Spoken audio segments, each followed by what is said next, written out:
Okay साथीहरू, आज तपाईँहरूलाई म जर्मनीमा सब्जी कस्तो चाहिँ पाउँछ त्यो कुरा तपाईँलाई देखाउँछु है त। मैले हिजो एडिकामा गएर चाहिँ यो किनेर ल्याएको थिएँ, मेरो पनि फर्स्ट टाइम हो र अब यहाँनिर अनबक्सिङ गर्दैछु। लेट्स सी कस्तो कस्तो सब्जी चाहिँ यहाँनिर रहेछ भनेर, र लास्टमा तपाईँहरूलाई दाम पनि बताउने छु है त।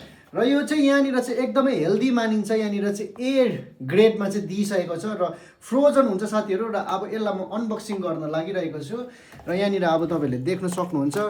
र अब हेर्नुहोस् है, अनबक्सिङ गरेर हेरौँ भित्र चाहिँ के कस्तो सब्जीहरू रहेछ। यहाँनिर यी भित्र चाहिँ अब यहाँनिर यस्तो रहेछ साथीहरू सब्जी चाहिँ यी सब्जी चाहिँ के रहेछ यहाँनिर अब खनाएर देखाउँछु है त हजुरहरूलाई म देखाउँछु। र यो सब्जी चाहिँ यहाँनिर चाहिँ एकदमै हेल्दी मानिन्छ र मलाई चाहिँ के लाग्यो भन्दाखेरि चाहिँ यो चाहिँ सब्जी चाहिँ सुप खाने सब्जीहरू रहेछ है साथीहरू। गाजर देख्नुभयो, यहाँनिर गाजर भयो, ब्रोकली भयो, कोपी रहेछ यहाँनिर चाहिँ।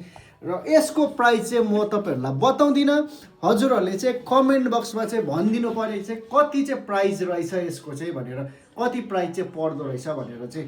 र सब्जी छ तपाईँको गाजर, ब्रोकली अनि फुलकोपी साथीहरू। र जर्मनीमा यो सिस्टम कस्तो लाग्यो हजुरहरूले भनिदिनुहोस् होला है त।